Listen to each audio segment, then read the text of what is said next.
Toujours sur le plateau de BITV au salon Construction et Rénovation de Nexity, nous animons un atelier industrialisation de la construction, un puissant levier de performance environnementale.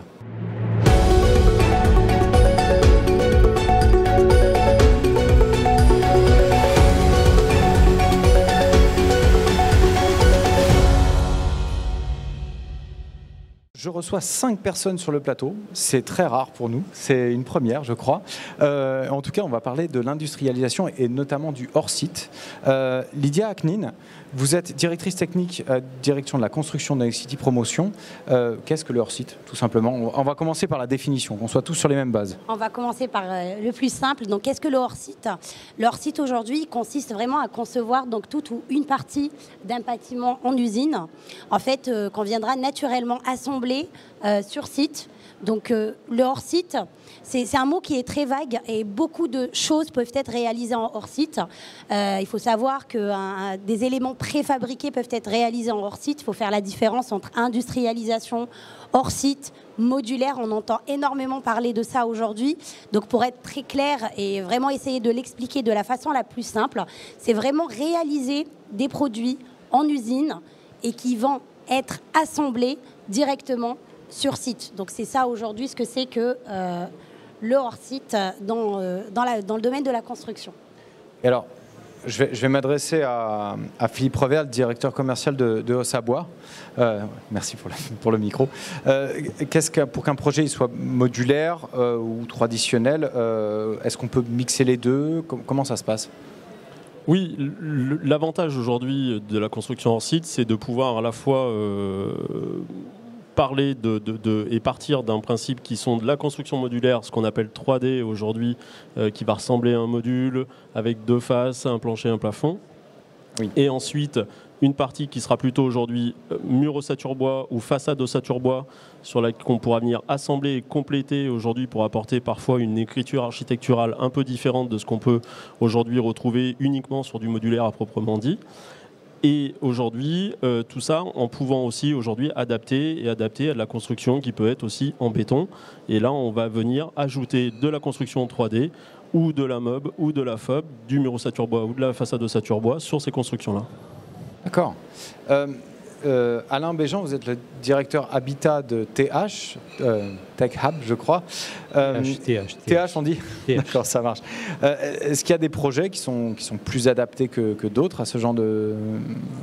C'est-à-dire qu'en fait, nous, on est plutôt spécialisés dans le hors-site 3D, c'est-à-dire le volume, le bloc de bâtiment complètement industrialisé, même fini, c'est-à-dire qu'on a toutes les finitions qui sont à l'intérieur. Donc ça, c'est assez applicable sur des petits bâtiments. Ça représente environ 80% de la valeur des petits bâtiments. Donc ça se positionne naturellement comme leader dans des petits bâtiments qui vont jusqu'à 20 logements. Par contre, dès qu'on est au-delà, comme disait Philippe, en fait, il faut utiliser d'autres techniques. La technique modulaire 3D ne suffit pas. Donc là, nous, en fait, dans ce cas-là, on se positionne en tant que fournisseur de modules finis, comme dans un jeu de Lego, à une entreprise générale, par exemple, qui, elle, va intégrer les modules, mais aussi les éléments 2D, mais aussi un certain nombre d'éléments. Donc, plus c'est petit, plus le 3D est important, plus c'est grand, plus il y a une multitude de panoplies ou d'éléments à intégrer. D'accord. Alors, pour tous ces éléments-là, j'imagine qu'on ne les pose pas un peu comme ça. Il y a aussi une démarche d'aménagement. Baptiste Lebrun, vous êtes directeur général délégué de Nexity Transformation des territoires. Comment ça s'intègre dans une opération d'aménagement, ce genre de principe de construction? Il y a 2 aspects extrêmement importants pour un aménageur quand il construit son opération, c'est le temps et l'espace. Quand on réalise une opération d'aménagement, donc c'est plusieurs hectares où on vient faire des espaces publics et des îlots qui vont être construits, on fait évidemment un phasage de chantier à une grande échelle avec le déroulement des chantiers traditionnellement les uns après les autres et pas forcément à côté des autres parce qu'on a besoin d'intégrer les emprises de chantier, on a besoin d'intégrer les délais de réalisation de certains chantiers. On ne peut pas faire 2 chantiers côte à côte systématiquement. Et donc, il y a 2 aspects fondamentaux qui sont intéressants dans le modulaire. C'est le gain qu'on a en temps temps de chantier et le gain qu'on a en espace, c'est-à-dire les emprises de chantier. Avec le modulaire, je peux imaginer aujourd'hui un phasage de chantier très différent, ce qui est pour moi un avantage considérable en tant qu'aménageur. Je peux imaginer de faire des chantiers concomitants côte à côte parce que j'ai moins d'espace au sol utilisé, et je peux imaginer d'aller plus vite dans le déroulement des différents chantiers. Et c'est fondamental pour moi en tant qu'aménageur, puisque on porte les terrains, et c'est un gain de temps formidable et donc d'argent pour l'aménageur. Bien évidemment. Quel est le regard de l'architecte Excusez-moi, j'ai... Arnaud, voilà, c'est ça. Arthur, pardon. Je voulais vous appeler Arnaud, voilà. Ça, c'est fait maintenant. Arnaud Pêcheur, vous êtes architecte pour Bond Bryan Architect. Qu'est-ce que ça a comme implication pour vous, ce genre de mode de construction? C'est un défi? C'est plus dur, moins dur? C'est excitant parce que finalement, construire avec les méthodes de demain, c'est ça qui est excitant. Il faut se réinventer. La construction, comme on la connaît à l'heure actuelle, a besoin de se réinventer, a besoin de changer. Il y a des défis, des crises du logement, des crises de matériaux, une crise énergétique, et on ne peut pas construire comme on a toujours construit. Il faut se réinventer, il faut changer. Donc en tant qu'architecte, on a une responsabilité de voir quelles sont les solutions de demain, quelles sont les solutions, et le hors-site fait partie de ces solutions-là. Après, c'est sûr que concevoir en hors-site, concevoir en 3D, en modulaire, eh ben, c'est différent. Il y a des choses qui sont inhérentes au système, il y a des contraintes, mais c'est rien d'impossible. Il faut juste apprendre à travailler avec ces méthodes-là. Je pense qu'il y a une préconception du modulaire qu'on a depuis des années, où les gens, quand on commence à parler modulaire, sont très, des fois, pessimistes. Défiants, en pensant que ça va être une boîte grise sans ouverture dessus. Mais en fait, c'est pas ça. Le modulaire, c'est beaucoup plus. Le hors-site, c'est beaucoup plus. On a une grande liberté d'expression en tant qu'architecte, que ce soit pour l'intérieur, les agencements, mais aussi les façades, comment on va créer de l'espace, créer des toitures, créer du lien avec le paysage, créer des choses. Et finalement, d'avoir un système qui est déjà pré-industrialisé, puisqu'on a des typologies qui peuvent être déjà créées par des promoteurs, par des choses comme ça. Ça nous permet d'investir plus de temps sur des choses qui sont plus importantes aussi, créer du logement et pas juste créer un habitat. Ça ne bride pas la créativité? Non, pas du tout. Au contraire, ça permet de la faire grandir. Faut juste créer avec des contraintes. On a toujours eu des contraintes. On ne peut pas faire des bâtiments qui ne tiennent sur rien. Donc chaque système constructif a des contraintes. Il faut juste les apprendre et faire au mieux avec. Lydia, un commentaire? Micro, s'il vous plaît. Sur le mot de la fin. Alors sur le mot de la fin, donc vraiment pour résumer un peu ce que viennent de dire toutes ces personnes qui sont autour de la table, faut savoir aujourd'hui que quand même chez Nexity, on a l'habitude au hors-site. Aujourd'hui, on réalise environ 1000 logements par an déjà en hors-site 2D. Donc c'est un savoir-faire que l'on maîtrise. On a une équipe qui est dédiée chez Nexity, qui est spécialisée dans ces nouveaux modes constructifs. Donc on connaît aujourd'hui les contraintes de ce hors-site. On a déjà réussi aujourd'hui à réaliser 1000 logements par an, ce n'est pas rien, hein. C'est beaucoup de logements, ça fait déjà énormément et beaucoup d'opérations. Donc on a réussi à le faire. Aujourd'hui, on développe aussi le modulaire 3D parce que on y croit. Pour nous, c'est très adapté à certains programmes. On a pu le voir pour des petits collectifs, pour des résidences étudiantes. Il ne faut pas confondre aujourd'hui industrialisation, encore une fois, standardisation, préfabrication. C'est des mots qui sont très souvent utilisés, mais il y a une différence. En fait, aujourd'hui, on se rend compte que si on fait de la résidence étudiante, en vrai, c'est quoi? C'est beaucoup de chambres qui se ressemblent et qui sont identiques. Donc pour ce genre de projet, clairement, la standardisation a tout son sens. Alors c'est pareil, on dit qu'on ne peut pas faire beaucoup de choses et qu'il y a beaucoup de contraintes en faisant du modulaire. Comme il y a des contraintes quand on va réaliser en traditionnel, et aujourd'hui, il n'est pas question que Nexity réalise toute sa production en modulaire, pas du tout. Comme on l'a annoncé, on souhaite en 2028 déjà réaliser 10% de la production en modulaire. Ce que je veux dire, c'est qu'il y a 90% à réaliser encore. 10%, ça représente combien de logements en fait? On fait 21 000 logements, donc c'est 2100, c'est 2000, voilà, environ 2000 lots en modulaire. Donc il y a forcément dans la production de Nexity des programmes qui sont clairement adaptés. Et donc nous, aujourd'hui, ce qu'on souhaite aussi développer, c'est le bon produit, le bon matériau au bon endroit. Des contraintes, il y en a quel que soit le mode constructif choisi. Maintenant, c'est à nous, en tant qu'experts aussi, dans l'immobilier, mais aussi dans le savoir-faire. On est aussi appuyé par la PAF, par exemple, qui nous a aidés dans la technique aussi et dans les discussions qu'on a eues réglementaires par rapport à ce modulaire. Il y a encore un peu de chemin à faire, mais je pense que clairement, on va réussir à sortir pas mal de projets en modulaire, mais en tout cas, les projets qui vont être adaptés au modulaire pour plusieurs raisons. Alors, Baptiste l'a souligné tout à l'heure, on a quand même des chantiers aujourd'hui qui sont plus rapides, parce qu'on a quand même une réduction d'environ 50% des délais, ce qui est quand même considérable. Des chantiers plus propres, avec des chantiers quasiment qui tendent vers le zéro déchet. On a des matériaux biosourcés également qu'on utilise dans ces constructions, qui sont des constructions en bois. Et bien sûr, des nuisances de chantier qui sont très limitées. Voilà, ça veut dire qu'on construit quand même dans moins de bruit. Beaucoup moins de bruit, effectivement. Vous allez vous ramener votre module en clair et vous allez le poser. Vous avez tout votre second œuvre qui, aujourd'hui, quand même crée parfois des nuisances, mais ça reste des nuisances qui sont maîtrisées, parce qu'on reste aussi promoteur et au-delà de l'industrialisation, on se pose aussi ces questions-là aussi sur nos chantiers traditionnels. Sur des évidemment, je veux dire, on ne dit pas que le chantier, il y a des nuisances, mais bien sûr, d'autres collègues travaillent aussi pour limiter toutes ces contraintes-là. Donc nous, on travaille pour limiter ceux du modulaire, et mes collègues travaillent aussi pour améliorer aussi la construction traditionnelle, que l'on n'oublie pas. Alors, une petite question supplémentaire sur les typologies d'actifs. Est-ce qu'il y a, j'ai un aéropage là, de personnes très qualifiées qui vont pouvoir m'aider. Quelles sont les typologies d'actifs qui s'y prêtent le mieux? Est-ce qu'il y a d'autres typologies où c'est quasi mission impossible? On ne dit pas que c'est impossible, mais où ça s'y prête beaucoup moins.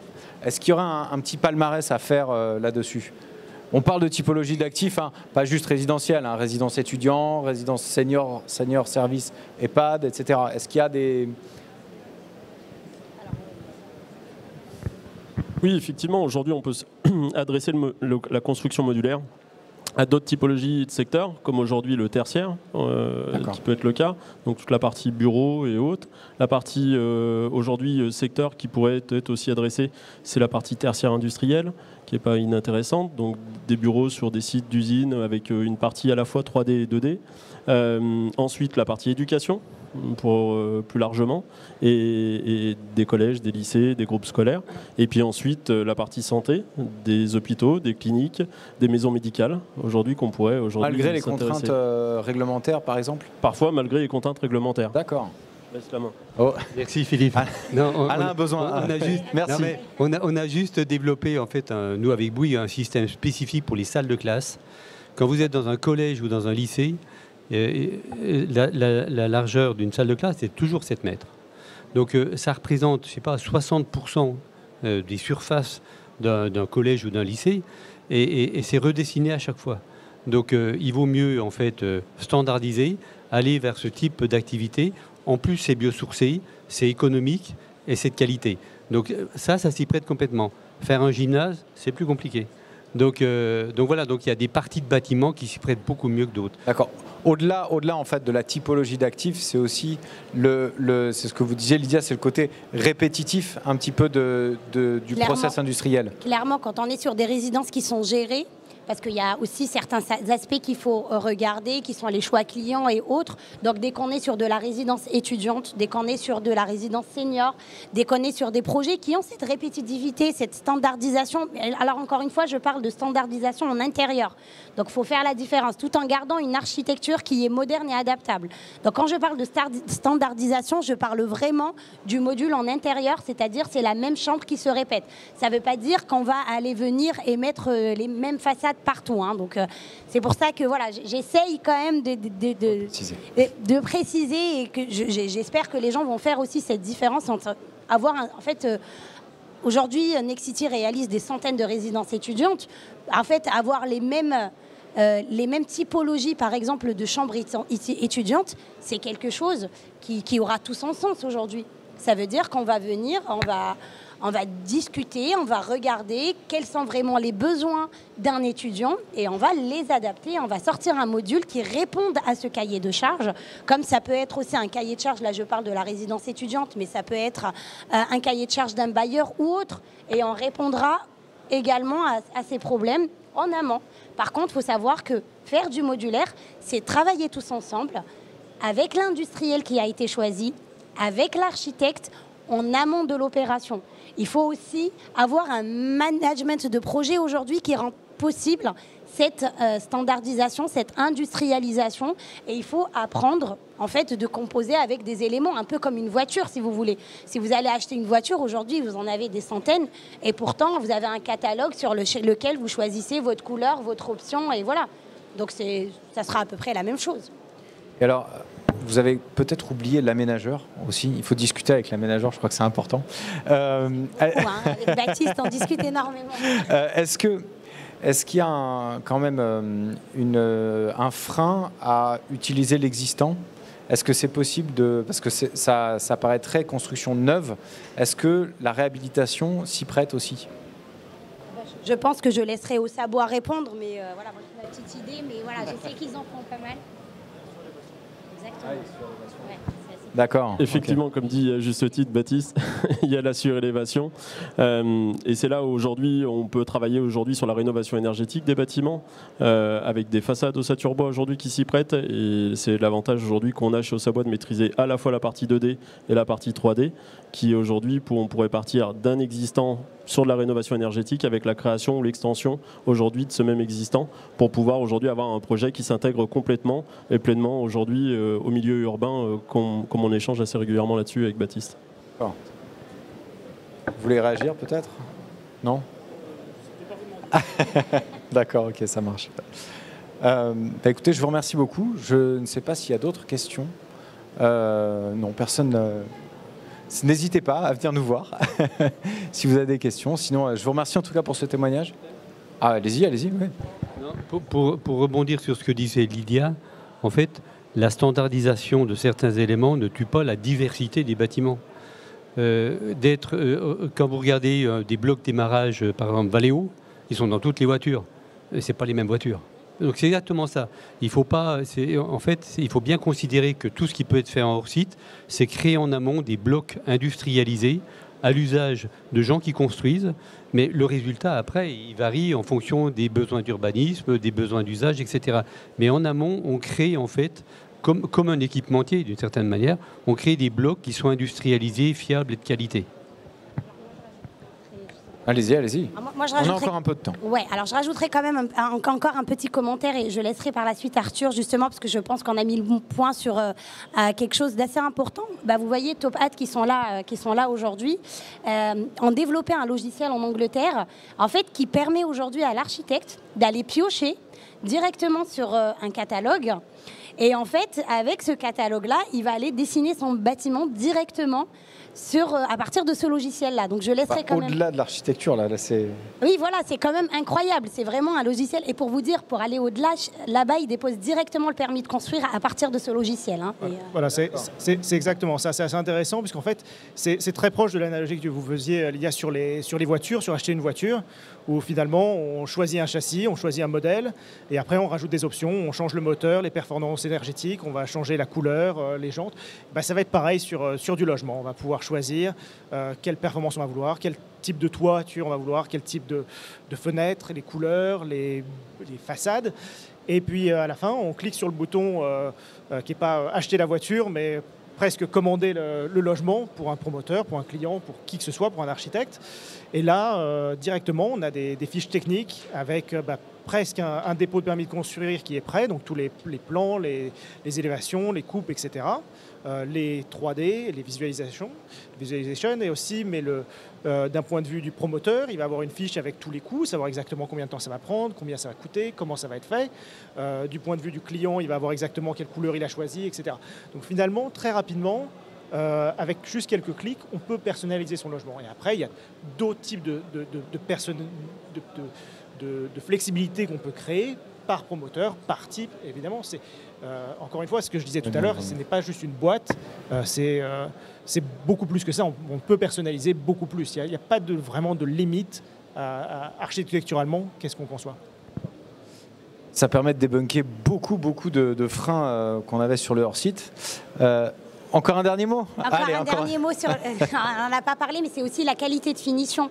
On parle quand même d'une qualité de finition. Alors, on ne l'a pas évoqué, hein, je pense, juste là, mais on est quand même sur une qualité de finition qui est industrielle. Ça veut dire que tout est fait en hors-site. Donc aussi, il y a les conditions. Je veux dire, une personne qui travaille une usine, c'est pas comme une personne qui travaille sur chantier. Il y a une amélioration aussi. Mais il y a aussi une très grande amélioration de la qualité de finition parce qu'on est sur un niveau de finition qui est industriel. Ça veut dire qu'il y a des contrôles qualité qui sont faits. Et pour vous dire, il y a à peu près 250-300 points de contrôle pour chaque appartement avant qu'ils sortent de l'usine. Voilà, et avec une qualité qui est haute, on vérifie tous les appartements en amont et il n'y a pas de risque non plus, il n'y a pas d'intempéries, il n'y a pas de problème comme ça. Les ouvriers qui sont là sont tous qualifiés, ils ont un job à l'année, donc ils savent exactement ce qu'ils font aussi dans l'usine. Donc ils peuvent travailler avec beaucoup de qualité, prendre beaucoup de respect pour le produit qu'ils font. Et c'est vrai qu'en tant qu'architecte, moi mes visites de chantier sont beaucoup plus simples après pour revoir les défauts. Écoutez, merci à vous pour ce témoignage et à très bientôt peut-être sur l'antenne de BITV. Merci à vous.